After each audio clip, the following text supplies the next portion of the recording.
Well, compared to the predictions at the beginning of the year, the economy has done better, and we've actually grown faster than our European neighbours like Germany, for example. But of course we want to see more growth, and that's why in the autumn statement a few weeks ago, the Chancellor cut taxes for businesses that are investing to help drive our future growth, and the independent experts have said that that will do exactly that. But also, because we've done a good job halving inflation, we're able to now cut taxes for families, and that tax cut is significant. It's a cut in the rate of national insurance from 12% to 10%, and it's kicking in just a couple of weeks in January, and that will help put more money in the pockets of families up and down the country.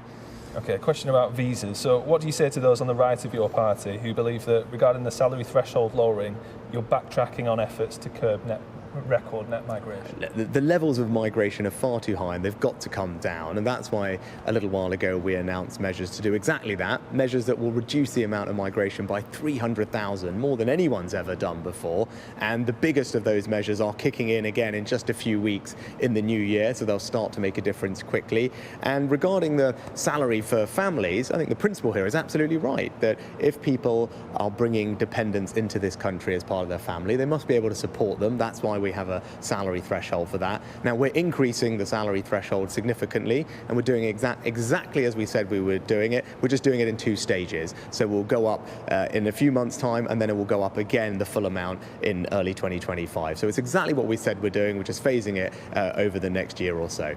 In terms of transport, millions of rail passengers will face a price hike of almost 5% next year. After the year of disruption people have suffered, could you have done more to protect the cost of rail travel? Well, the government has stepped in to cap the increase in rail fares at much less than they went up last year, and we've been able to do that because of our general management of the economy, which has meant that we've halved inflation this year.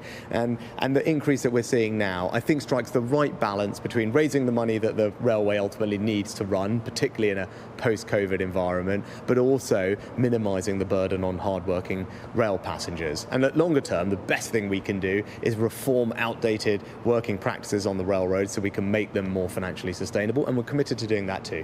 Okay, so that's the national question, so I'll ask you some regional for now, if that's okay. You're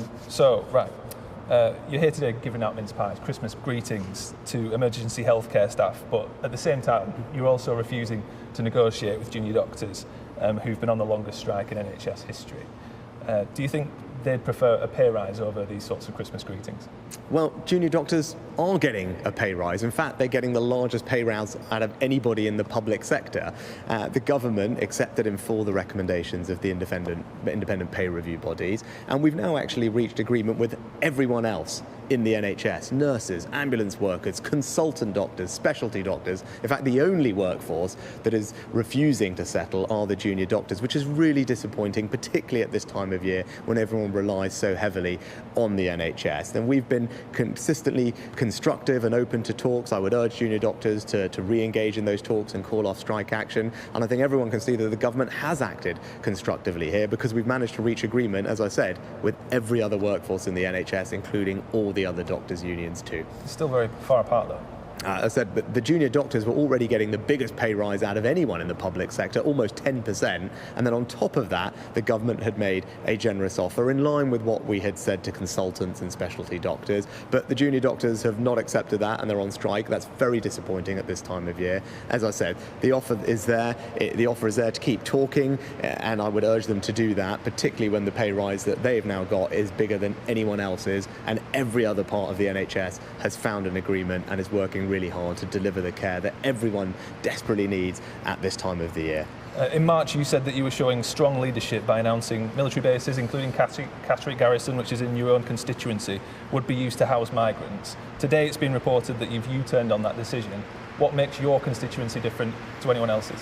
No, that's not right. So the MOD and the Home Office have been conducting site inspections of various alternatives. They've concluded that Catterick isn't right for a large asylum site, but the intention is to use it to house refugees from Afghanistan, where we obviously have commitments after our withdrawal from there a couple of years ago. But more generally, taking a step back, stopping the boats is a massive priority of mine. It's something I said I wanted to do, because that's ultimately the best way to relieve pressure on hotels and other areas in local communities.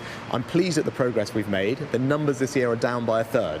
It's just worth repeating that. The numbers this year are down by a third. That's never happened before, but that's because of the action we've taken. But I'm determined to finish the job, and that means getting the Rwanda scheme up and running, which is why I'm going to make sure we get that through Parliament and get flights off to Rwanda. You say that Catterick is unsuitable for a large site. People a few miles away from here in Scampton say that's exactly the same for people in Scampton. There shouldn't be a large base there.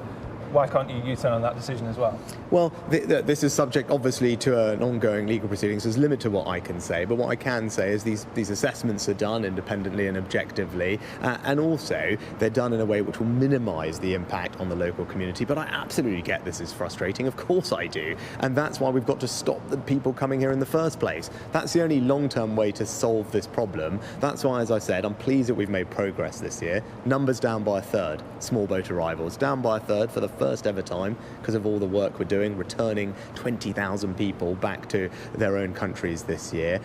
But we've got to finish the job, and that means getting the Rwanda scheme up and running. That's why I'm determined to get that legislation through Parliament, get flights off, and when we do that, there'll be a clear deterrent. And if you come here illegally, you won't be able to stay, and you'll be returned either to your own country or Rwanda. And once we do that, people will stop coming, and we'll be able to relieve the pressure on local communities across the country, not just here. So it's not just one rule for your constituency and another for people living here? No, as I said, in Catterick, the intention is to house refugees from Afghanistan as part of our resettlement programs that we put in place following our withdrawal from Afghanistan. But across the country, local communities are seeing that their hotels are being used to house asylum seekers. We've made good progress. We've closed the first 50, or on track to close the first 50 of those already. But fundamentally, if we want to ease the pressure on local communities, we've got to stop people coming here in the first place. That's why we've got the numbers down by a third this year. I'm determined to finish the job. That means getting the Rwanda scheme up and running, seeing the legislation through Parliament, getting flights off, so it's crystal clear to everyone. If you come here illegally, you won't be able to stay, you will be removed. And if we can get that done, then I'm confident people will stop coming and we'll be able to ease the pressure on communities everywhere.